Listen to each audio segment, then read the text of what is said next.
নমস্কার বন্ধুরা, আমি সিথি। আমার রান্নাঘরে আপনাদের সবাইকে স্বাগতম। তো বন্ধুরা, আজ আমি রান্না করে দেখাবো রাজকীয় স্বাদে মুরগির মাংস রান্না। তার জন্য আমি নিয়েছি কিছু কাজু বাদাম, কিছু পেস্তা বাদাম এবং কিছু বাদাম, যেটা আমি বেটে নিয়েছি শিলপাটায়। আজকে সব মশলাই আমি শিলপাটায় বেটে নিয়েছি। তারপরে কিছু আদা রসুন এবং পেঁয়াজ একসঙ্গে করে বেটে নিয়েছি। আর গরম মশলা বেটে নিয়েছি, জিরে বেটে নিয়েছি গোটা জিরা।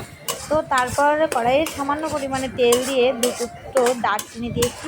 এরপর আমার সমস্ত বাটা মশলাগুলো আমি দিয়ে দিয়েছি কড়াইয়ে।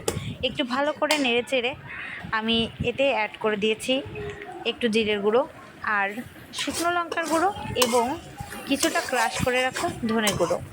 তো এটা দিয়ে আমি আরও সুন্দর করে মশলাটা কষিয়ে নেব। তো দেখুন বন্ধুরা, সঙ্গে থাকুন, দেখতে থাকুন। এই মশলাটা আমি ক্রাশ করে নিয়েছি, কিছুটা ধনে কড়াইয়ে ভেজে তারপর শিলপাটায় গুঁড়ো করে নিয়েছিলাম। তো মশলাটা দিলে অনেক সুন্দর ফ্লেভার আসে, এই কারণে আমি প্রায় রান্নায় মশলাটা ব্যবহার করি। তো দেখুন বন্ধুরা, মাংসটা আমি কিন্তু কষিয়ে নিয়েছি, যদিও সেটা স্কিপ হয়ে গিয়েছে। তারপরেও দেখুন, কষানোটা সবাই জানে।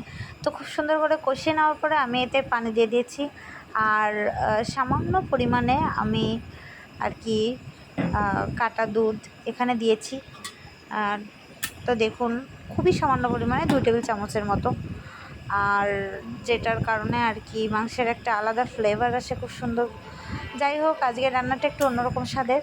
তো বন্ধুরা দেখুন, দেখে তো বোঝাই যাচ্ছে কালারটা কতটা সুন্দর জোস এসেছে।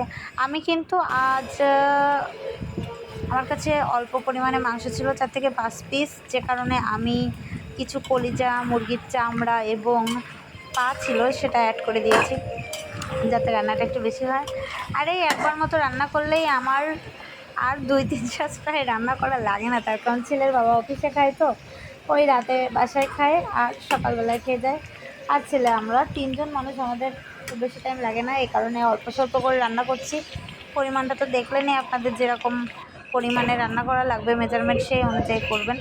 তো বন্ধুরা, এই যে আমার রান্নাটা কমপ্লিট। দেখুন, রান্নাটা কিন্তু অনেক অনেক ইয়ামি হয়েছে খেতে। তো এতক্ষণ বন্ধুরা আমার সঙ্গে থাকার জন্য, রান্নাটা দেখার জন্য আপনাদের অনেক অনেক ধন্যবাদ।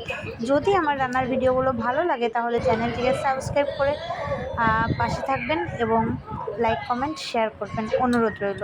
তো বন্ধুরা, সবাই ভালো থাকবেন, সুস্থ থাকবেন এবং এরকম মজার মজার রান্না দেখতে আমার চ্যানেলটিকে সাবস্ক্রাইব করে রাখবেন। সবাই ভালো থাকবেন, সুস্থ থাকবেন। রান্নাগুলো দেখার জন্য আপনাদের অনেক অনেক ধন্যবাদ।